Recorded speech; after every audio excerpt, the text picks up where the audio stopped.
क्या होगा अगर मैं ये कहूँ कि इंसान ने आज तक जो कुछ भी पढ़ा है या देखा सुना है, उसका दिमाग असल में उसे ज्यों का त्यों याद ही नहीं रखता? बिल्कुल नहीं रखता। मतलब शिक्षा या याददाश्त को लेकर हमारी जो एक तस्वीर है ना, वो बहुत ही भोली है। हाँ, एकदम।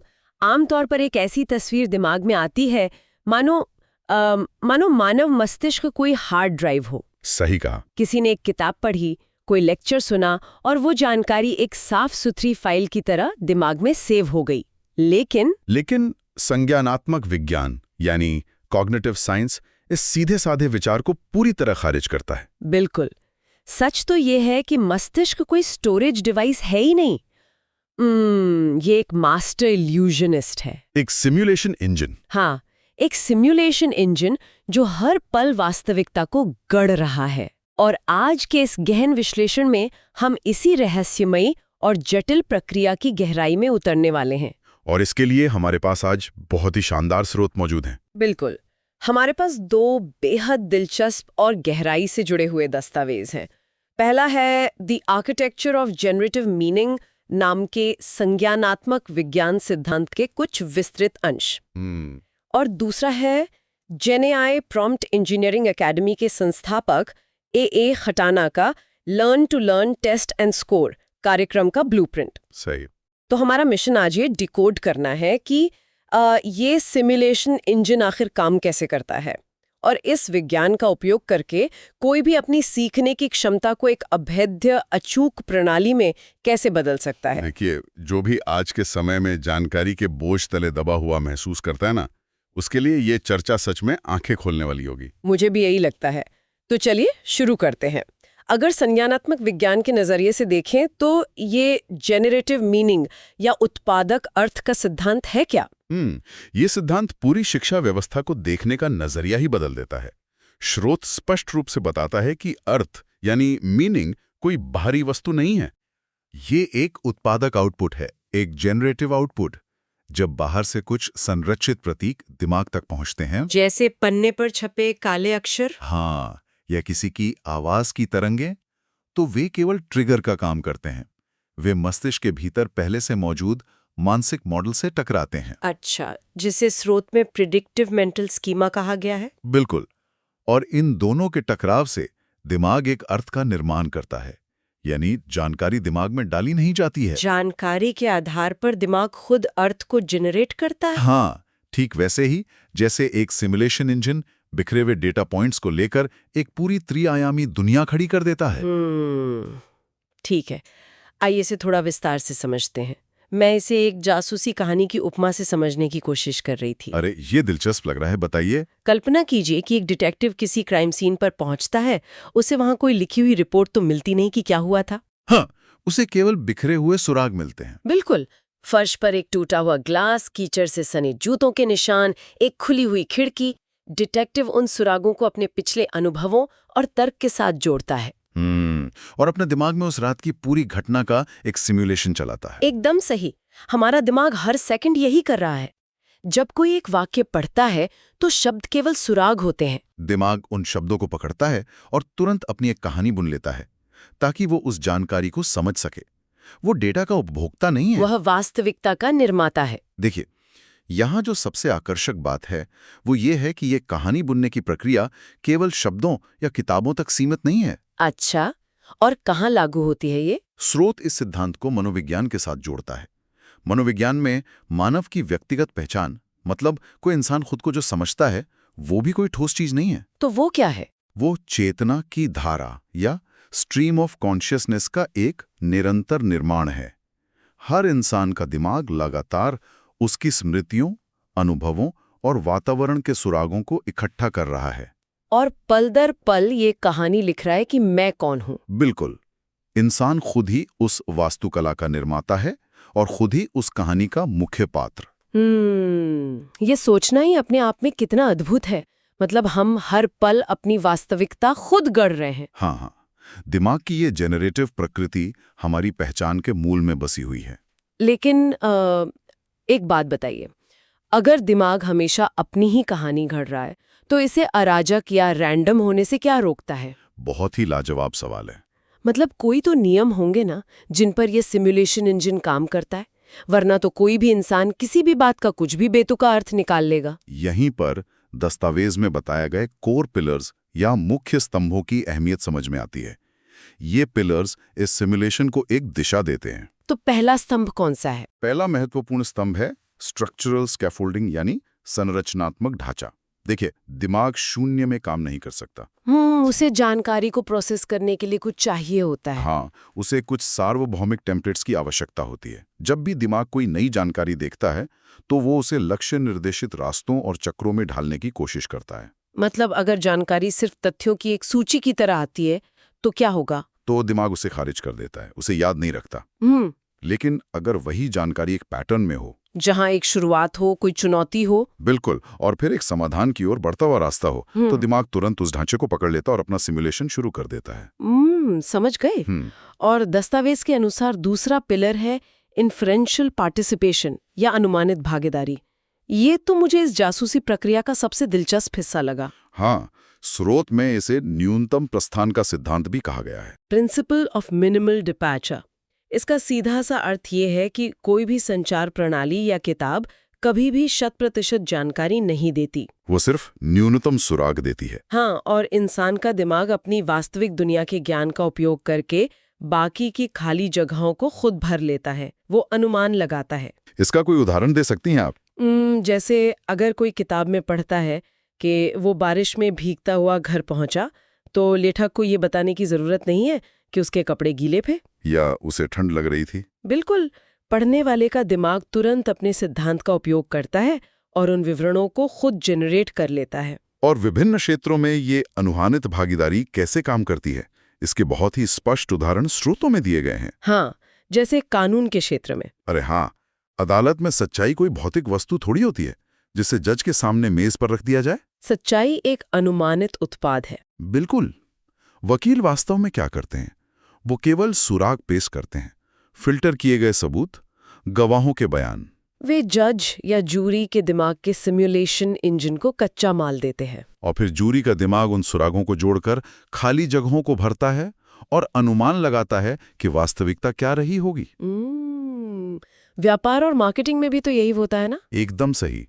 एक ब्रांड कोई लोगो या उत्पाद नहीं है, स्रोत इसे एक अनुभवात्मक वास्तुकला कहता है। मतलब कंपनियां केवल विज्ञापन के माध्यम से सुराग छोड़ती हैं। हाँ, और ग्राहक का दिमाग उन प्रतीकों को जोड़कर उस ब्रांड के प्रति विश्वास की कहानी खुद बुनता है। लेकिन यहाँ मुझे एक बहुत बड़ी खामी नजर आ रही है।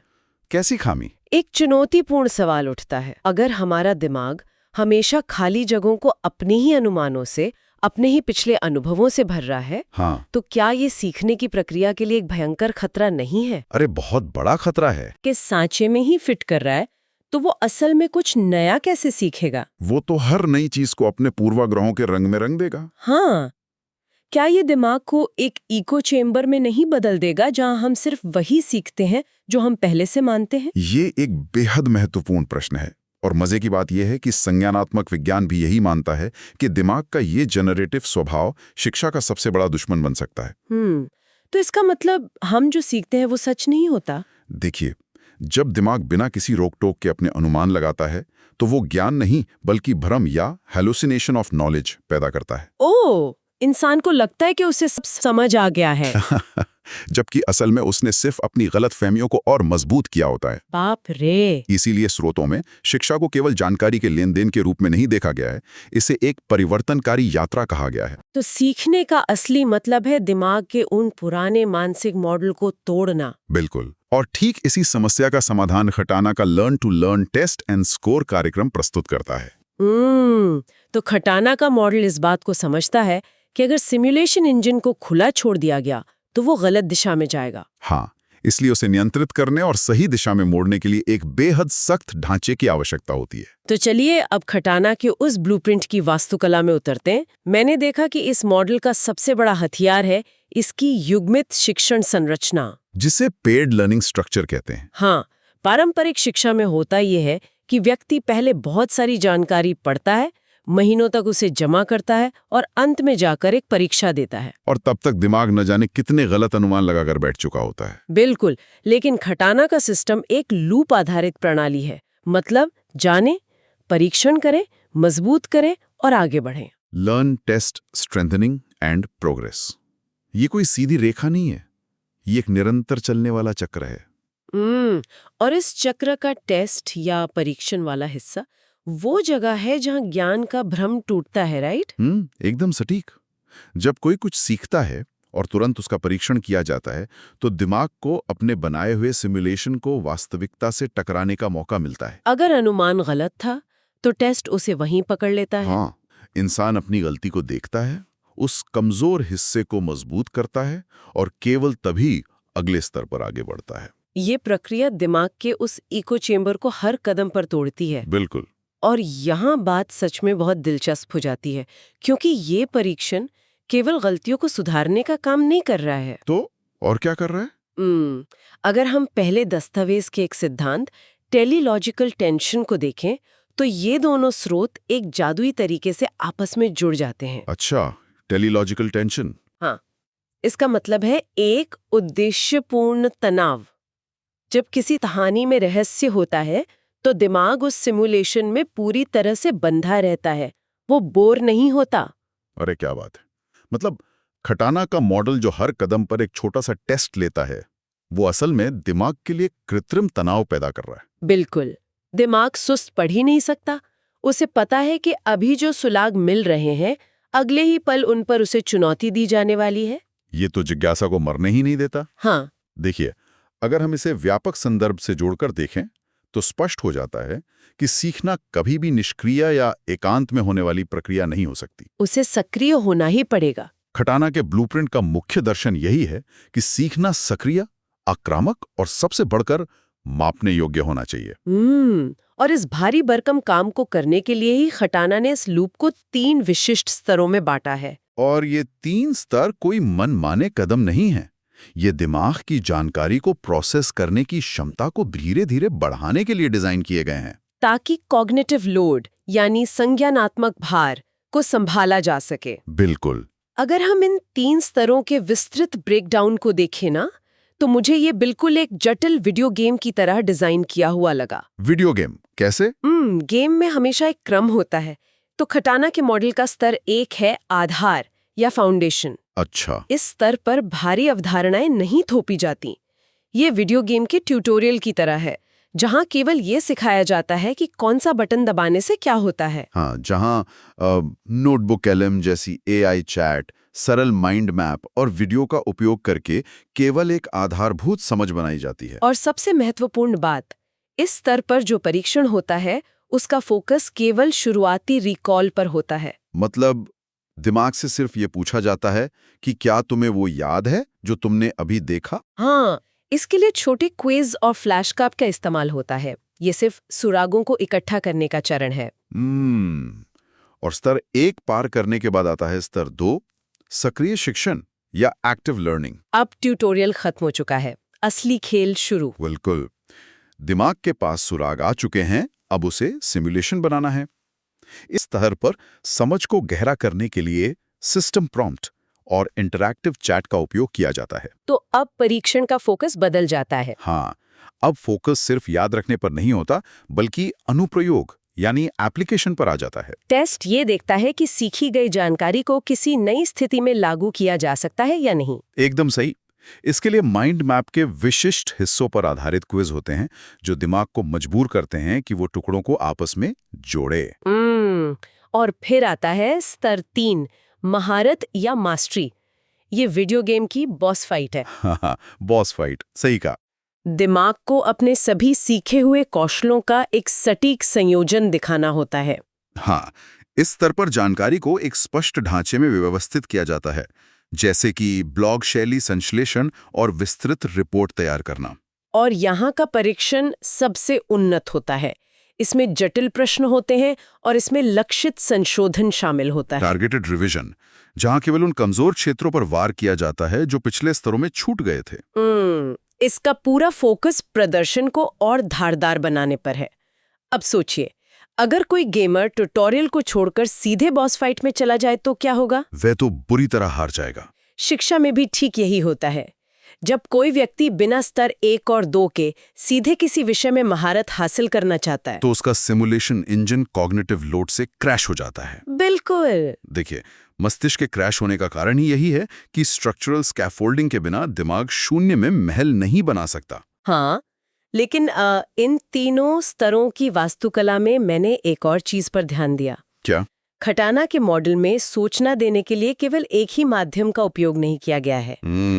ये बहुत अहम पॉइंट है। कहीं पढ़ने के लिए टेक्स्ट है, कहीं देखने के लिए इन्फोग्राफिक, कहीं माइंड मैप, तो कहीं इंटरैक्शन चैट। ऐसा क्यों? इसका कारण हमें वापस पहले दस्तावेज के एक बेहद तकनीकी सिद्धांत में मिलता है, जिसे माध्यम विशिष्ट ट्रांसडक्शन कहा गया है, मीडियम स्पेसिफिक ट्रांसडक्शन। ये ट्रांसडक्शन वाला हिस्सा पूरे मॉडल की जान है ना? दस्तावेज में एक वाक्यांश उपयोग किया गया है, प्रतिकृति के बिना दोहराव, रिपीटिशन विदाउट रेप्लिकेशन। आमतौर पे रिवीजन का मतलब तो यही होता है कि एक ही किताब के पन्ने को 3 बार पढ़ना। लेकिन ये मॉडल कहता है कि जब जानकारी एक माध्यम से दूसरे माध्यम में जाती है, मान लीजिए टेक्स्ट से इन्फोग्राफिक में, तो वो जस की तस कॉपी नहीं होती। हर माध्यम की अपनी ताकत और सीमाएं होती हैं। बिल्कुल। और सिग्नल की वास्तुकला को उस माध्यम के अनुसार फिर से कैलिब्रेट करना पड़ता है। इसे इसके यांत्रिक रूप में समझना बहुत जरूरी है। यांत्रिक रूप से मतलब? देखिए, जब कोई व्यक्ति एक लंबा लेख पढ़ता है तो उसका दिमाग एक क्रमिक तर्क या सीक्वेंशियल लॉजिक का उपयोग करता है। उसे एक के बाद एक वाक्य जोड़ने होते हैं। हाँ, लाइन बाय लाइन। लेकिन जब वही व्यक्ति उसी जानकारी को एक माइंड मैप में देखता है तो दिमाग का स्थानिक स्मृति यानी स्पेशल मेमोरी वाला हिस्सा सक्रिय हो जाता है। जहाँ वो एक ही नजर में कई नोड्स के बीच का संबंध देख लेता है। बिल्कुल।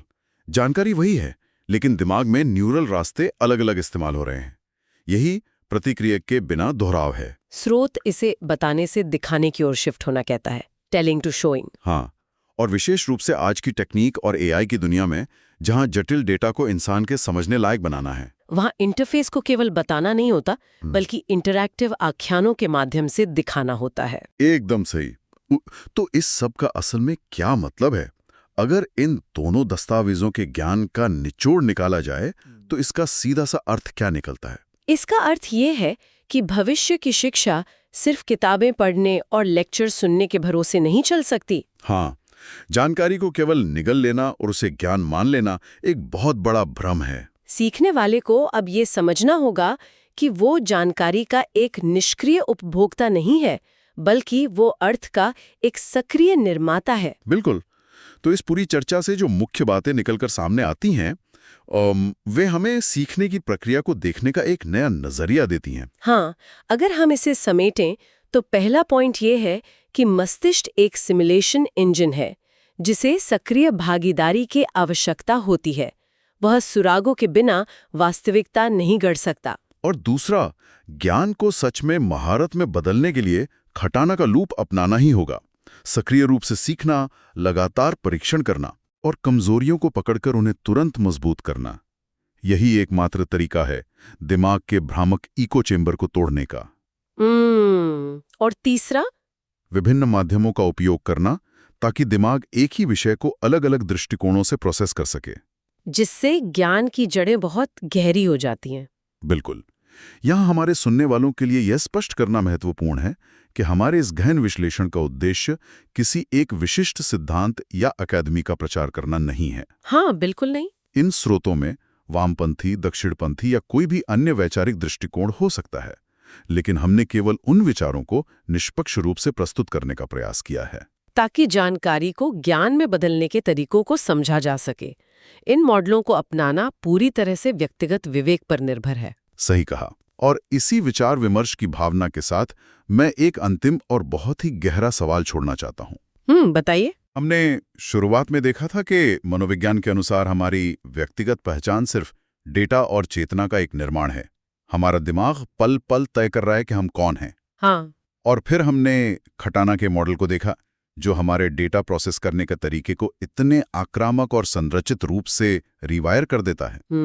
तो सोचने वाली बात यह है, अगर हम अपने मस्तिष्क के सिमुलेशन इंजन को इस नई वास्तुकला से नियंत्रित करना शुरू कर दें, तो क्या ये सिस्टम केवल हमारा ज्ञान बढ़ा रहा है, या क्या ये मौलिक रूप से इस बात को ही बदल रहा है कि हम इंसान के रूप में कौन है? बिल्कुल। क्या इस नई लर्निंग वास्तुकला से गुजरने के बाद इंसान का स्वयं का निर्माण ही हमेशा के लिए बदल जाएगा? बाप रे, ये तो सचमुच झकझोर देने वाला विचार है। अगर हमारा दिमाग हमेशा एक कहानी लिख रहा है, तो ऐसे सिस्टम्स हमें उस कहानी का नया लेखक बना सकते हैं। बिल्कुल। जो भी इस विचार की गहराई को समझना चाहता है, उसके लिए ये खुद से पूछने और आगे शोध करने का एक बेहतरीन बिंदु है। खैर, आज के इस डीप डाइव में बस इतना ही। ज्ञान की वास्तुकला को समझते रहिए और अपनी वास्तविकता के निर्माण पर सवाल उठाते रहिए।